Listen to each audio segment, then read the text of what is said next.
The final lecture for this section is on evaluating mix ratios. So, in order to properly evaluate the strength of a specific mix ratio, testing is required. However, this is not always an option, and some general rules can be followed to ensure that proper strength is being achieved. First, however, like I mentioned before, you want to message your DEIC to make sure that everybody is on the same page moving forward with the new mix ratio.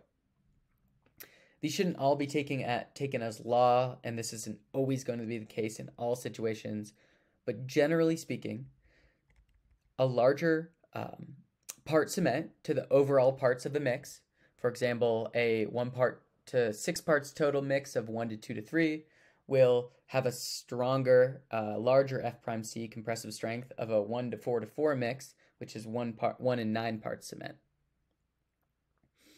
Cement particles are ultra fine. And number 2 is that cement aerates. Cement will aerate when you pour them from, say, the bag into a bucket.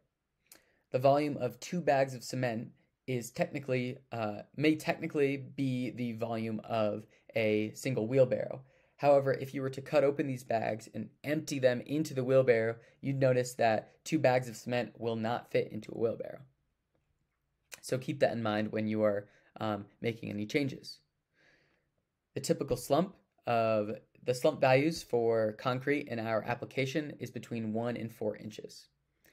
Although it's unlikely you'll be performing many slump tests on site, this is something to keep in mind if you're getting concerned or want to have a numerical value to back up your water to cement ratio. And finally, too many large aggregates can trap air bubbles and create voids, overall weakening the strength of the concrete. Independently, we have tested a variety of hand mixes from our sites, and the results have confirmed the conservative design values that we use, and let us comfortably work with the masons to tweak our mixes as long as the total parts of cement relative to the total parts of the mix isn't significantly deviating. There can be value in tweaking these mix ratios, whether it be saving materials in one way or another, or using materials more efficiently because, like I said, the sand has a bit of gravel in it.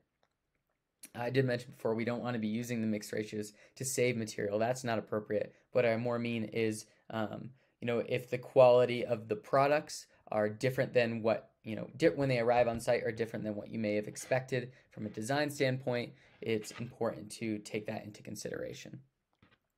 Now, below this lecture, I'll post the average values and the process values from all of our mixed ratio research on site, so you can use these as as a reference.